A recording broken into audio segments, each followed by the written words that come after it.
Wema na Whozu ni watu ambao walikupeleka hospitalini na wakakutelekeza. Kuna ukweli ndani yake? Point of correction bwana. Wema na Whozu walinipeleka tu hospitali. Mimi wakati naumwa, nilipoanza kuumwa, nilikuwa baada ya birthday ya Wema mwezi wa 9 mwaka jana. Yes. Nilikuwa kwangu Kinyerezi. Wema akanipigia simu akaniambia, wewe uko sawa, njoo nyumbani. Mimi nimeugua kwa Wema karibia miezi miwili. Yeye ndo anajua kula yangu, anajua kila kitu changu. Yeye ndo ananipeleka hospitali. Yule dada alikuwa mpaka anachanganyikiwa. Anipeleka hospitali, yeye ndo anaelia. Na kila kitu analipa yeye. Unajua mimi kuna vitu vilikuwa vinaendelea sikuwahi kuvizungumzia na sikutakaga kuvizungumzia kwa sababu sipendagi kuongeaga sana maneno kujibizana. Mimi nina short temper. Nitaongea kitu nitakufuru. Nitaongea kitu nitakosa hekima. Alafu sipendi. Kwa hiyo yani yule dada aliplay part kubwa sana.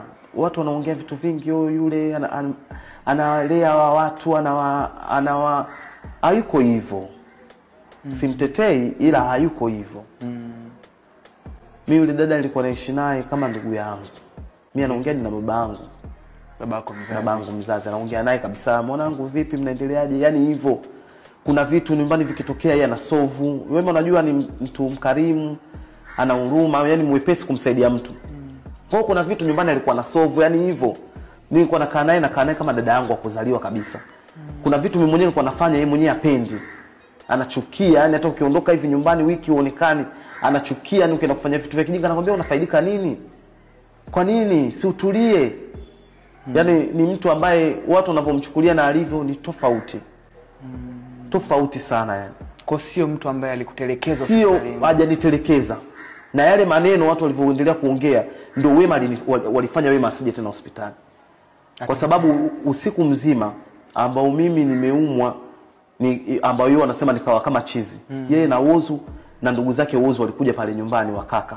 Kwa Wema ndio walikuwa wananisaidia mimi. Usiku mzima mpaka alfajiri wale watu hawakulala. Wanahangaika, mara natoka nje naenda ndani, natoka nje narudi ndani. Kwa hiyo wale hawakulala kabisa. Asubuhi baada ya mimi kunifikisha hospitali, lazima binadamu wa kawaida urudi nyumbani ukapumzike. Wamemaliza, maana kuna madrip pale Mwananyamala alikuwa hayapo. Walibidi waende kwa Kairuki drip 1,100,000. Nimekiwa madrip mengi. Yote kalipa Wema. Sasa amekimbia na bili gani? Nani kwanza anaongea kwa Wema amekimbia na bili? Yaani hajalipa bili. Wewe ukimwona Wema anashindwa kulipa bili hata milioni ngapi? Mwenyewe nilishangaa hivi kwa ustawa Wema na income ambao anaingiza kweli Wema anaweza kukimbia bili ya Gray na maisha ambayo ameishi na Gray. Wewe shangaa na wewe sasa.